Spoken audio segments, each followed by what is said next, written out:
वाराणसी में ज्ञानवापी मस्जिद में जिस तरह दावा किया जा रहा है हिंदू पक्ष की ओर से कि वहां पर शिवलिंग मिला है जिसका व्यास 12 फुट 8 इंच है, यह अपने आप में बड़ा दावा है और इस पर जो वाराणसी कोर्ट ने उस परिसर को सील भी करा दिया है। ये बड़ा दावा है, ऐतिहासिक रूप से बड़े बदलाव की ओर संकेत कर रहा है। लेकिन कल इस पूरे मामले पर सुप्रीम कोर्ट में भी सुनवाई होनी है। जस्टिस चंद्रचूड़ और जस्टिस नरसिंहा वो सुनवाई करेंगे। तो अब सुप्रीम कोर्ट में ये मामला जाना, दूसरी तरफ ये सबूत आना, ये अपने आप में बड़ा पेचीदा इशू बन गया। कल डिसीजन जो सुप्रीम कोर्ट लेगा उसका कई मामलों पर इफेक्ट आएगा, काशी पर, और इसका जो जिस तरह का निर्णय सुप्रीम कोर्ट लेता है इसका असर कहीं ना कहीं मथुरा इशू पर भी जाएगा, मथुरा केस पर भी जाएगा। लेकिन सबसे पहले बात कर लेते हैं काशी की। दरअसल काशी में जिस तरह से शिवलिंग की बात कही जा रही थी, वहाँ पर कई विग्रह बताए जा रहे थे, दीवार पर मंदिर जो है के जो निशान थे वो थे, और जो नंदी का मुख था वो मस्जिद में जो है दावा किया जा रहा है कि शिवलिंग मिला उसी ओर था।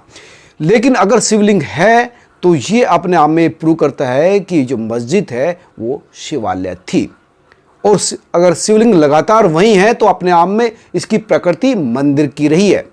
तो ये एक महत्वपूर्ण तथ्य है, साक्ष्य है और क्लेम भी है हिंदू पक्ष की ओर सुप्रीम कोर्ट में रखने की कि 1991 का जो एक्ट है जिसके तहत 1947 में जो जिस तरह की नेचर किसी पूजा स्थल की रही है वही रहेगी, बदलेगी नहीं। तो ये कहीं ना कहीं अब हिंदू पक्ष ये कहेगा कि जब देश आज़ाद हुआ तो उस वक्त भी वहाँ पर शिवलिंग था, मंदिर था। अगर मुस्लिम पक्ष ये कहता है कि वहाँ पर अजान होती है तो उसको ये कहने का हक है हिंदुओं को कि अजान आप कहाँ कर रहे हैं, ये महत्वपूर्ण नहीं है। महत्वपूर्ण ये है कि उस स्थान विशेष का प्रकृति क्या थी, नेचर क्या थे। वो मंदिर था, वहाँ पर शिवलिंग था, वहाँ पर मूर्तियाँ थी, और अगर किसी जगह या किसी मंदिर को तोड़कर अगर मस्जिद बनाई जाएगी वो लॉ के हिसाब से भी, इस्लामिक कल्चर के हिसाब से भी और कुरान के हिसाब से वो मस्जिद मानी ही नहीं जा सकती।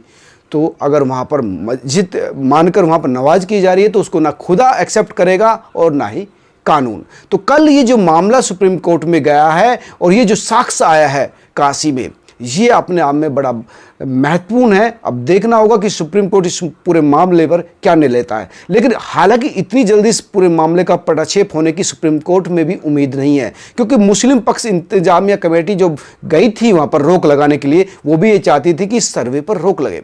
लेकिन सर्वे तो हो चुका है, सर्वे कंप्लीट हो चुका है। कल इसकी जो है रिपोर्ट बनाकर कोर्ट में भी पेश की जाएगी। तो ये जो मांग थी उसको तो खत्म ही हो जाएगा। सुप्रीम कोर्ट में जो सर्वे की रोक थी या कमिश्नर की जो नियुक्ति पर जो रोक लगाने की मांग की गई थी तो वो तो खत्म हो ही चुकी है। अब ये देखना होगा कि सुप्रीम कोर्ट इस मामले पर कल क्या निर्णय लेता है। लेकिन कुछ भी हो, जो ये साक्ष्य बताए जा रहे हैं कि सामने जो साक्ष्य आए हैं, अगर ये इस तरह अपने आप में साक्ष्य आते हैं तो इनको झुठलाना वास्तव में काफ़ी पेचीदा होगा। और ये अपने आप में ये भी एक महत्वपूर्ण साक्ष्य रहेगा हिंदू पक्ष की ओर से सुप्रीम कोर्ट में कहने के लिए कि वहाँ की प्रकृति मंदिर की थी।